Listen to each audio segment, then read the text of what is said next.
একটি শ্লোক পাঠ করেছেন ধৃতরাষ্ট্র। সবার ঘরে গীতা আছে। একটি শ্লোক পাঠ করেছেন ধৃতরাষ্ট্র। ধর্মক্ষেত্র কুরুক্ষেত্র সমবেতা যুযুৎসবয়া মামেকং পাণ্ডবাশ্চ কিং কুর্বতং সঞ্জয়।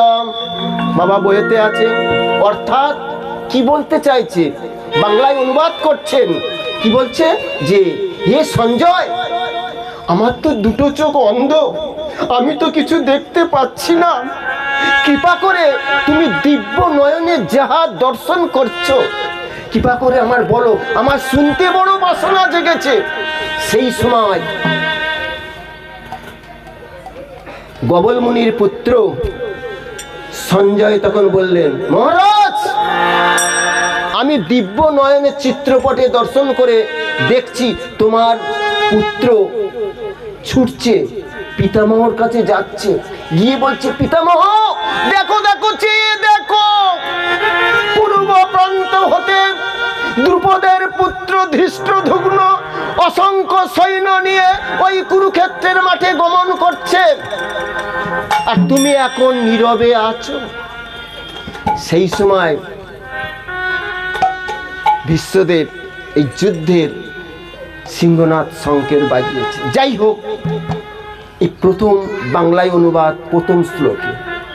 আর সঞ্জয় তাহলে কটি শ্লোক পাঠ করেছেন? সঞ্জয় পাঠ করেছেন 44টি, আর অর্জুন 85টি শ্লোক পাঠ করেছেন, আর 570টি শ্লোক ভগবান উবাচ বলে গীতায় উল্লেখ করা আছে। তাই প্রথম শ্লোকটি ওই ধর্মক্ষেত্র কুরুক্ষেত্র সমবেতা। অচতুর বদনাং দুবাহ পুর হরি অভাল লোচন শম্ভু ভগবান বাদ রায়ণী।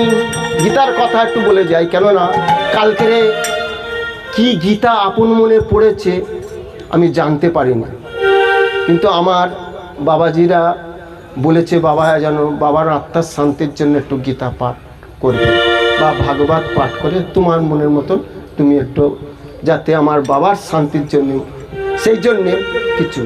এই যে অচতুর বদনাং দুভাও পুরা হরি অভাল লোচন শম্ভু ভগবান ভাবে, চতুর্মুখী ব্রহ্মা তিনি ভগবান হতে পারেন না, পঞ্চমুখে শিব তিনিও মানে ভগবান হতে পারলেন না।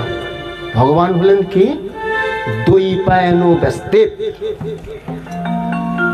আমি আগে একটি শ্লোক পাঠ করেছি, যদা যদা হি ধর্মস্য গ্লার্নি ভবতি ভারত অভ্যুত্রাণাং ধর্মস্য তদাত্মানাং সৃজাম্যহং পরিত্রাণায়ং সাধুনাং বিনাশায় দুষ্কৃতাম ধর্ম সংস্থাপনার্থে সম্ভবামি যুগে যুগে। যখন যখন ধর্মের গ্লানি অধর্মের প্রাদুর্ভাব যখন বেশি হয়ে থাকে, ভগবান থাকতে পারে না, তখন ধরায় অবতীর্ণ। ভগবান তিনি নিরাকার। কেন নিরাকার? প্রথম ভগবান পরম ব্রহ্ম, তিনি জগৎ লীলা সৃষ্টি করিবার জন্য ধরায় অবতীর্ণ হলেন। তখন এই ভূমি ছিল না, তিনি একটা সাকার রূপ ধারণ করেছে।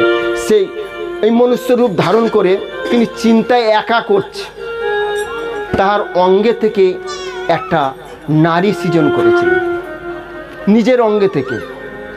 সেই নারীটির নাম হলো রাধা মাগু, আমরা রাধা রাধা বলি, সেই নারীটির নাম।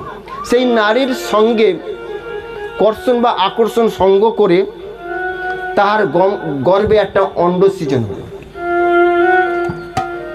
সেই রমণী তখন কি করছে, সেই অণ্ডটি নিয়ে সমুদ্রের কূলে নিক্ষেপ করলেন, কারণদয় সাই সমুদ্রে নিক্ষেপ করলেন। সেই সময় ভগবান বললেন, তুমি কি করলে?